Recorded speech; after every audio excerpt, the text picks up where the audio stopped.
Hey, Astralites, Astral here. Today we are continuing Pinstrike on Chapter 7, which is Talk of the Town. Real quick, I would humbly like to apologize. I had to restart my computer. It wasn't showing my camera for some reason and things like that. But anyway, apologies for that. Now, without further ado, let's get started. Chapter 7, Talk of the Town. The bank robbery wound up making the midnight news, thanks to quotes taken from the hostage victims. Wendy Rivers, an African American anchor from Star 96 News, had the exclusive. In our top story tonight, a mysterious man in a mask saves a bank full of hostage victims from four armed robbers on his lonesome. Charlie Braxton is live on location with the victims right now, trying to make sense of this unorthodox situation. Charlie?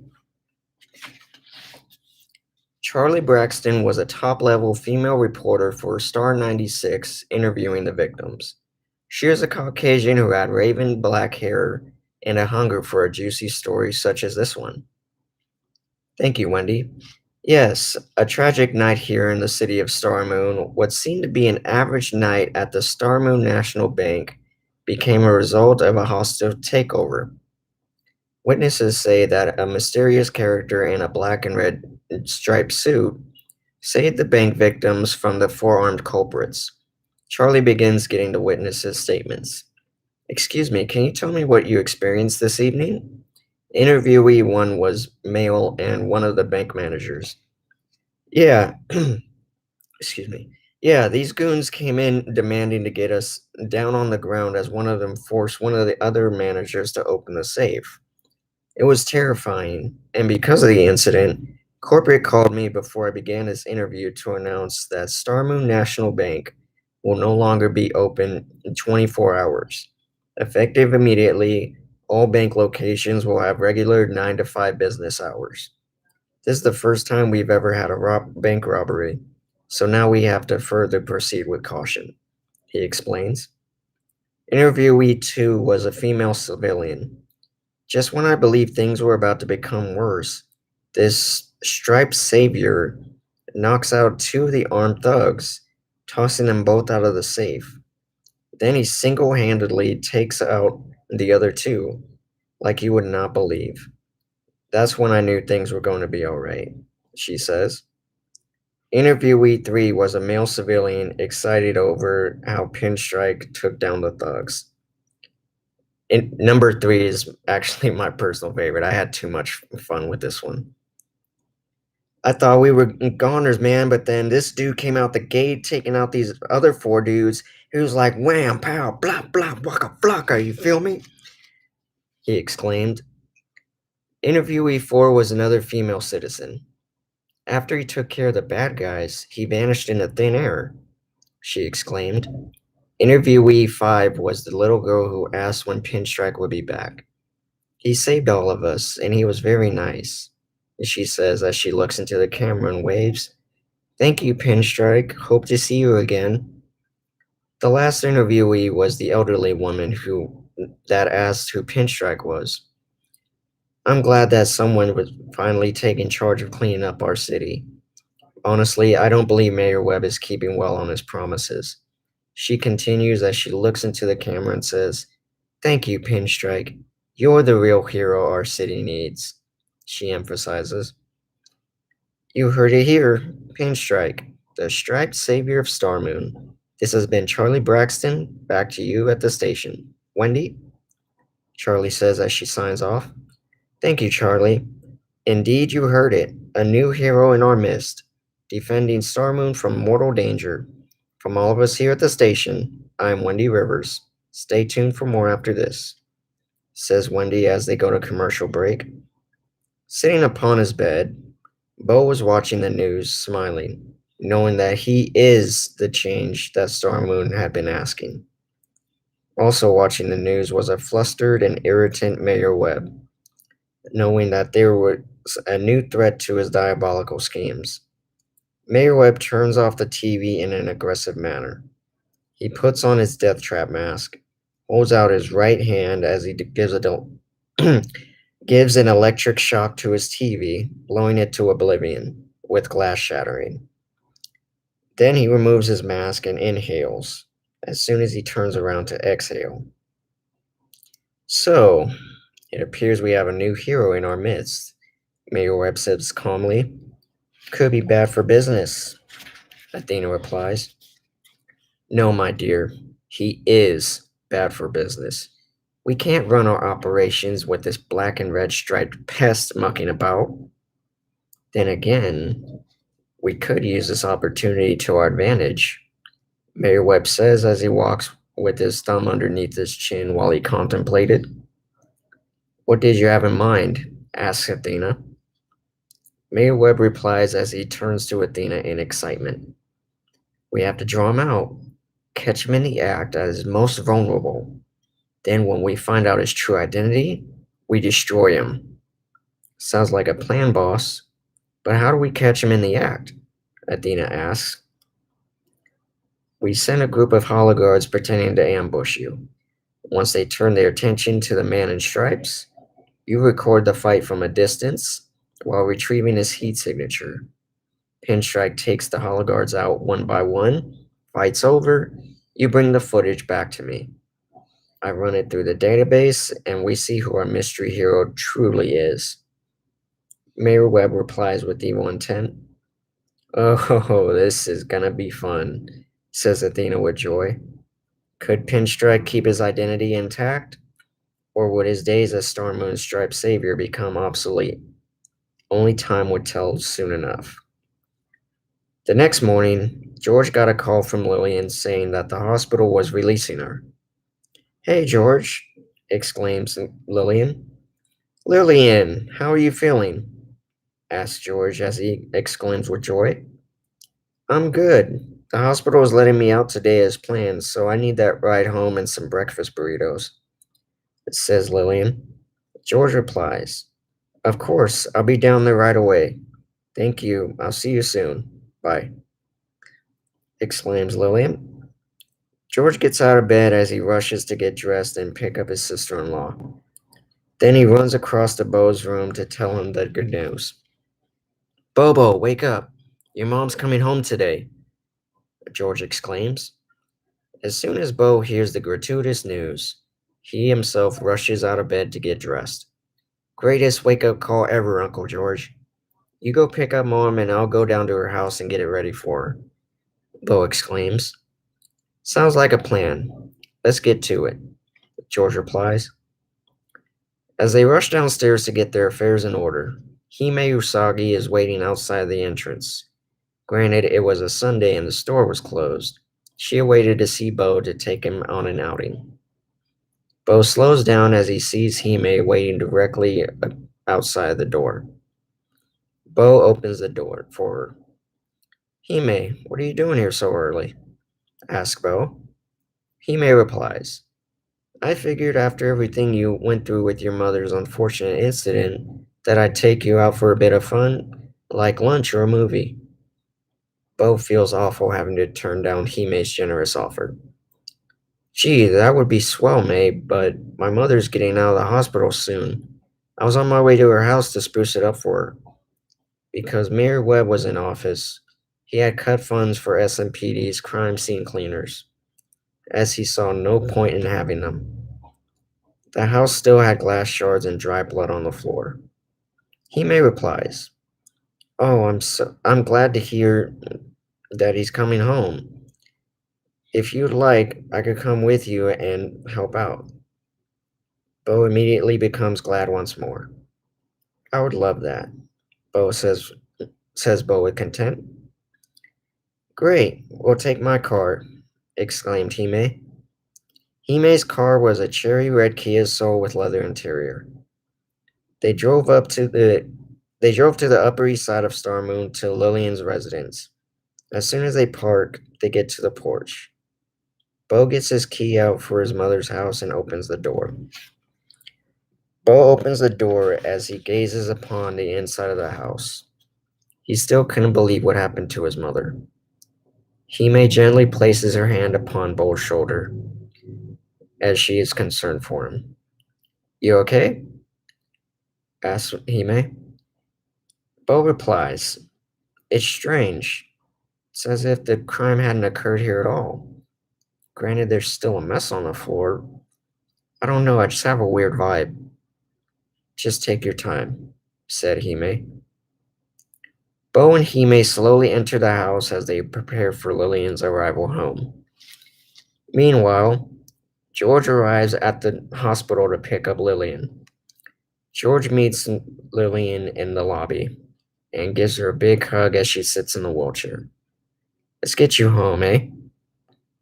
Thank you, doctor, says George as he takes the wheelchair from the doctor. Sounds good, I'm starving, replies Lillian. George rolls Lillian in the wheelchair to the outside of the hospital, in front where the car is parked. Lillian staggers as she gets up from the wheelchair. Whoa, whoa, whoa, whoa! Take it easy there, sis, George exclaims as he rushes to help Lillian. George, I'm fine. I still have one good arm, Lillian replies.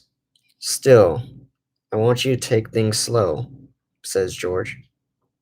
Lillian replies, I know and I appreciate the help, but I will get past this. I just want to know one thing. How's my boy? George responds, not including the facts about how Bo is Star Moon's new residential superhero. Oh, he's good. He's fixing the place up for your arrival. He's anxious to see you. Hime's with him too. Lillian replies, I'm glad he's helping with the welcome home gesture. And Hime's a good girl. Bo deserves to be happy after everything that's happened. George's expression changes as he tells Lillian Bo and Hime are not a couple. Oh, they're not together if that's what you're getting at. Lillian smiles and replies, Anything's possible in the city of Star Moon. George chuckles. I suppose you're right. Come on, the kids are waiting for us, says George as they enter the car and head to Lillian's residence. Of course, they stop for a couple of breakfast burritos on the way.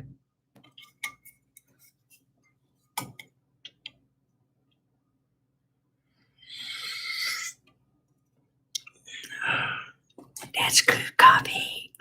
I'm just kidding. After straightening up the house, Bo and Hime sit on the couch. Hime sits in the middle as Bo sits on the very end, keeping a distance. Bo? Hime asks. Yes, Bo replies. Are you afraid to sit next to me? Bo gets in denial. What? No, of course not. You know, I understand if you don't want to be close with anyone. I just figured since we're good friends and all. Hime says as she shrugs her shoulder as if she felt unwanted. I'm sorry, Bo responds. We are good friends. I lost my father, and then I almost lose my mother. It's as if somehow, some way, someone near and dear to me gets put in the crosshairs, and I don't want you to be the next person that I lose. Hime turns to look at Bo while extending her arm across the top of the couch. Come sit next to me, Bo, says Hime. Bo moves closer as he sits next to Hime. You don't ever have to worry about losing me. I'm a lot stronger than I look, says Hime. Bo chuckles. I never doubted that for a moment. I just feel that there's a part of me that's going to enter the wrong path and do something I'll deeply regret. How do you manage to keep from being a monster? Asks Bo. Hime responds, I like to think we try to remember the goodness that's been part of us the entire journey. Remember those who we've loved and lost, and those that are still here who still love you. Hime says as she caresses Bo's hair. Hime, much like Kame, had a way of piecing words together in order to help others feel good about themselves. Thank you for being in my life, Hime. I know I haven't made it easy this whole journey. Bo replies, Behind every good man is a good woman. Learned that from my mother, says Hime. Well, you are a great woman, Hime Usagi, says Bo as he emphasizes his feelings towards Hime. As it seemed like Bo and Hime were preparing to kiss each other unt- until George and Lillian walked through the door.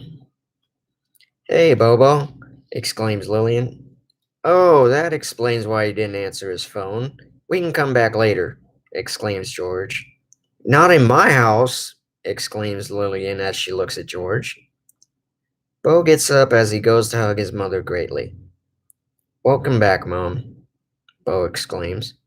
Oh, I've missed you, my boy, exclaims Lillian as she was content being with her son once more.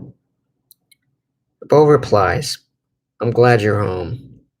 Yeah, me too. Aside from being shot and having to be on bed rest and painkillers for the next 6 weeks, other than that, I'm right as rain, Lillian says jokingly. Hime stands up. I'm glad to see you're all right, Miss Kendo, says Hime. Come give me a hug, you, exclaims Lillian. Bo steps aside to hug his mother. As Hime and Lillian hug each other, Lillian softly tells Hime of an important factor. You continue to take care of my son. Make sure he stays on the right track. He's lucky to have you in his life. Hime responds, I always will, Miss K. You can count on me. Lillian replies as she releases from hugging Hime. Thank you.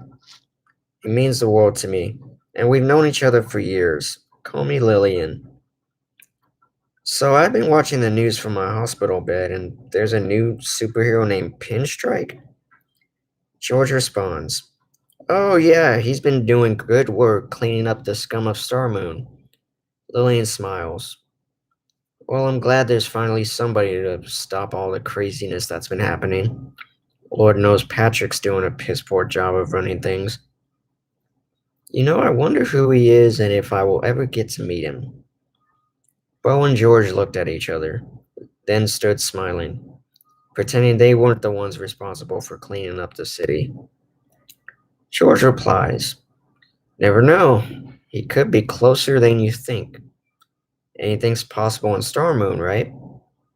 Lillian chuckles as she replies, Yes, I suppose you're right.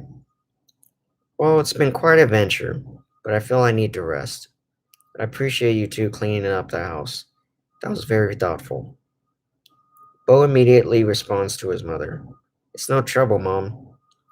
Although I feel like one of us should stay with you, just to ensure you don't receive any more intruders. Give us a minute, ladies, says George as he brings Bo aside to a huddle. Okay, Bo. I'll watch over Mom while you take care of the shop, not to mention the city. Bo replies, My mom needs me. Besides, how am I going to take care of the city while Scouter isn't at headquarters? George responds as he pulls out his cell phone. After you went to bed, the night you took care of the robbers, I downloaded the danger sensors into my phone's hard drive. So no matter where Scouter is, he'll still excuse me, he'll still be able to help Pinstrike and handle some bad guy business. Oh, wait. Let me read that part. I downloaded the danger sensors into my phone's hard drive. So no matter where Scouter is, he'll still be able to help Pinstrike handle some bad guy business. Remember, you are never alone. I will always be here for you, nephew. I just want to make sure your mom isn't around is all. Thanks, Uncle George, Bo replies. Bo and George began to hug each other, whereas Lillian and Hime are confused as to what's happening. Is everything okay? Asks Lillian. Yeah, everything's top notch. Just a Kodak moment between two upstanding guys, George says in a cocky manner. I'm gonna stay over and make sure you're okay, and that you make a full recovery. Bo's gonna head back to the store. Bo hugs his mother goodbye, having no worries, as his uncle was there to ensure she was protected. Hime hugs Lillian once more as well. They say their goodbyes to one another as Bo and Hime walk back to the car. They enter the car as Hime gets ready to drop off Bo at the store. I'm sorry about what happened a few moments ago, says Bo. What do you mean? Asks Hime. You know about that moment between us? Oh, Bo replies. Hime chuckles. Oh, I wouldn't worry about that. I believe there'll be other moments like that, minus your family's interruption, of course. I'm still yours if you want. Bo becomes bashful knowing that the girl he's loved the whole time had mutual feelings for him as well. Back at the Star Moon Tribune, business was crazy. Phones were ringing nonstop, sources coming in from everywhere possible. Ever since Bo's alter ego had appeared to save the bank hostages, Pinstrike had become the talk of the town. For one Miss Jane Tracy, she had become famous in the office, if only for a moment. I bet Pinstrike's a woman. No man would have that kind of flexibility, reporter one says. Don't be stupid. He's gotta be a kid on adrenaline. No man that small could take down four armed robbers on his lonesome, unless he was Bruce Lee, reporter two exclaims. Jane Tracy intervenes herself in the conversation. He was capable of saving my life from a thug with a knife. So what's to say he couldn't handle four bank robbers with concealed firearms? Silence had fallen after she mentioned how Star Moonstripe's savior saved her life. Jane was immediately bombarded with questions from her coworkers. Jane, you were mugged? Exclaims reporter one. What was he like? Exclaims reporter two. Will you ever see him again? Asks reporter three. Jane tries to answer as many questions as possible. Well, before she can answer the first question, her boss, Ace Hawkins, comes out of his office in a fluster. Tracy, my office now. The other reporters begin to jeer as she slowly gets up from her desk to go to Mr. Hawkins' office. Shut the door, Mr. Hawkins exclaimed. Something wrong, sir? Asked Jane as she wasn't certain as to why she was being penalized. Mr. Hawkins replies, You're damn right. I was informed by one of my sources that you were at the mayor's commemorative ceremony for Jacob Williams.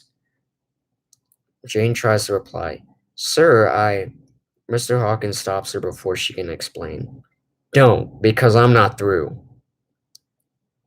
You also mentioned that you were mugged, and Pinstrike saved you from being skewered, and I'm hearing about this now? As of today, you're suspended for 3 days without pay. I should fire you, but I'm willing to go easy on you this one time. You're a good reporter, Jane. I'd hate to see you go down the same path as your dad. Now, whatever you have to say, I'm listening. Jane is stunned, as she tried to find a rebuttal for her actions. I understand completely, sir. I will do better. Mr. Hawkins replies, I really hope so. Dismissed. Jane packs up her things as she heads home to contemplate her next move over the next 3 days of her suspension.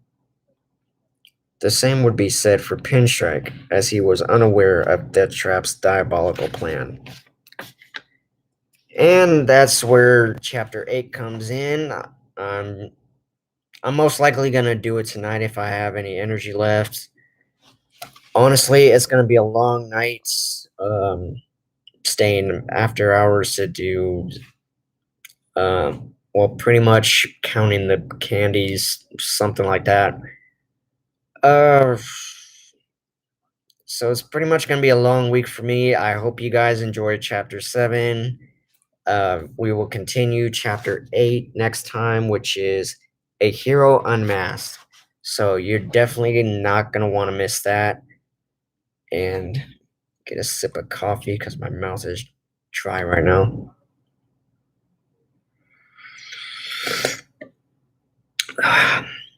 Sweet banana nut flavor. Anyway, pretty much all I got for you guys. I hope you enjoy your weekend. Stay safe. Uh, I'm gonna see what I can do this weekend because I'm planning to, continue to build my money.